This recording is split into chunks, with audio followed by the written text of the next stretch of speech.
Hello everyone, my name is Chandan Singh and welcome to my channel. Guys, हमारे एक viewer ने सवाल पूछा है। उन्होंने बोला है कि गो एज फार, और यहाँ पर उन्होंने लिखा था गो एज फार टू से, ऐसा करके सवाल है उनका।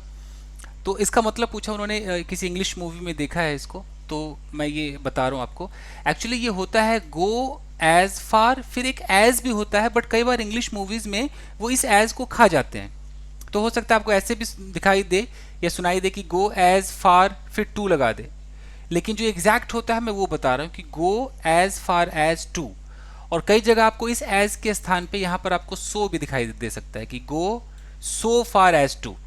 खासकर नेगेटिव में सो फार होता है। अगर आपने एज पर देखा होगा ना, जैसे कि he is as good as blah blah, तो उसी तरीके से he is not so good as blah blah, तो नेगेटिव में ना एज सो हो जाता है अगर बहुत ज़्यादा ग्रामेटिकल देखे। हालांकि इंग्लिश मूवी स्लैंग वगैरह है तो बहुत ज़्यादा ग्रामर पे ध्यान नहीं देते, उनके यहाँ जो चलता है वो लगाते हैं। तो आपने देखा होगा गो एज फार, यहाँ एज आपने शायद नहीं देखा होगा, बट मैं उसके साथ ही करा रहा हूँ। ठीक है जी। आपने इसके बाद यहाँ से बोला था कि एस ए वाई से है, तो इस टू के बाद तो कोई भी वर्ब आ सकता है, जरूरी नहीं कि से ही आए। मतलब क्या है इसका, go as far as to का इसका मतलब क्या है? देखिए, टू के बाद यहां वर्ब की फर्स्ट फॉर्म है, इसका मतलब है कि टू डू और से समथिंग एक्सट्रीम। समझ में आपके नहीं आया होगा? टू डू कुछ करना, और से कहना, समथिंग कुछ करना या कुछ कहना, एक्सट्रीम बहुत ही एक्सट्रीम लेवल पे। एग्जाम्पल के तौर पे मान लीजिए कि कोई कोई लड़की बदतमीजी कर रही है। ठीक है, हमने बोला यार ये तो बड़ी बदतमीजी कर रही है, ये तो बहुत ही बेकार लड़की है। फिर मैं कह रहा हूँ कि यार देखो, मैं इसको बेकार कह रहा हूँ, लेकिन मैं उतने बड़े लेवल पे भी नहीं जाके इसको बोल सकता हूँ कि बिल्कुल ही ये कैरेक्टरलेस है या कुछ ऐसा है।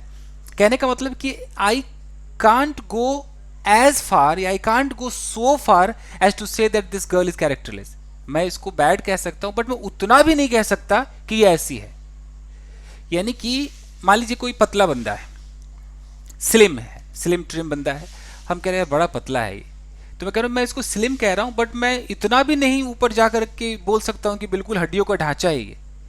तो I can't go so far, I can't go as far as to say that he is skeleton, you know. तो ये जो गो एज फार एज का इस्तेमाल हम तब करते जब एक्सट्रीम लेवल पे किसी को कुछ कहना हो, खासकर नेगेटिव चीजें बोलने के लिए इस्तेमाल होती है ना। टू डू कुछ ऐसा करो जो एक्सट्रीम लेवल हो, या टू से, इन्होंने कहा था ना से था लिखा हुआ, टू से समथिंग एक्सट्रीम लेवल का हो। जैसे be willing to go to extreme, यानी कि आपकी इच्छा है कि आप एक्सट्रीम पर जाएं और सरप्राइजिंग लिमिट पर जाएं, वहां पे जाके आप अंत करें जिसका लिमिट ही सरप्राइजिंग हो।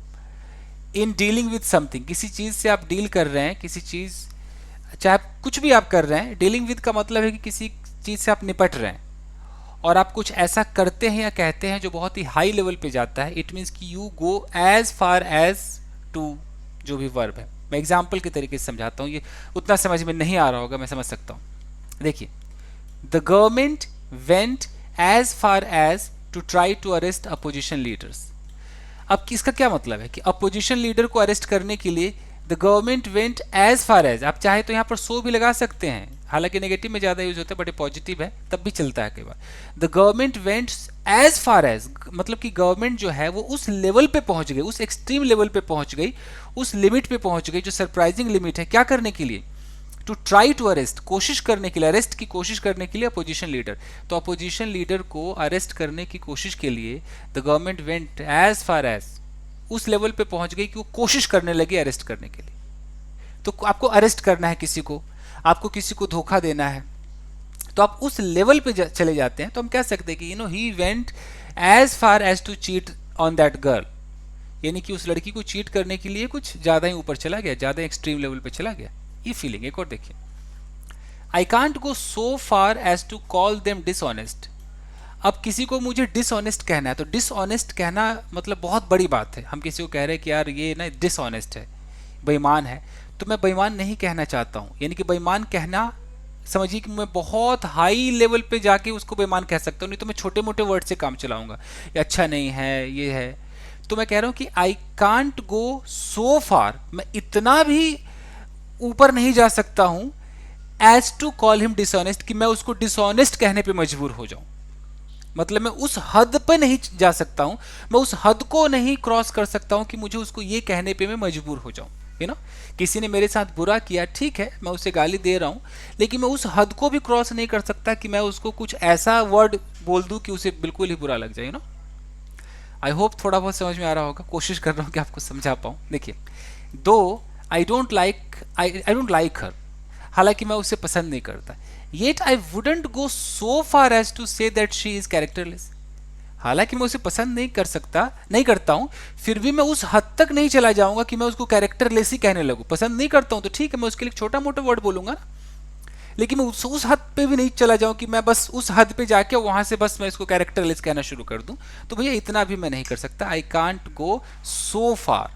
उन्होंने सो नहीं, उन्होंने बोला है एज फार एज, नेगेटिव में सो का इस्तेमाल आप कर सकते हैं, तो I can't go so far as to say that she is characterless. और देखिए, he is a kind of timid person, वो एक तरीके का डरपोक व्यक्ति है।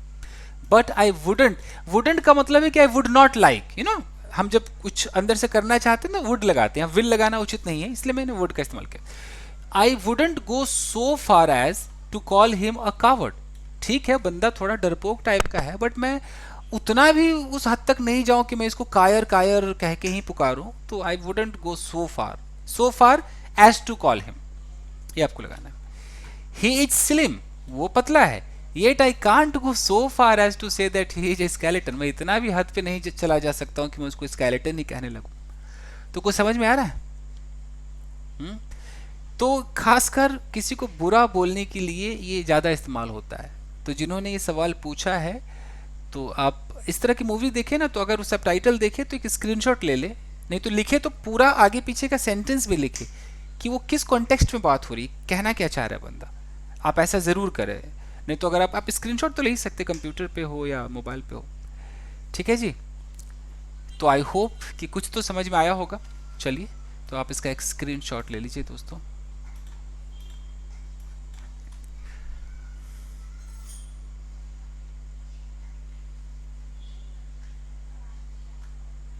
ओके गाइस, बस आज के लिए इतना ही, मिलते हैं अगले वीडियो में गाइस, थैंक यू।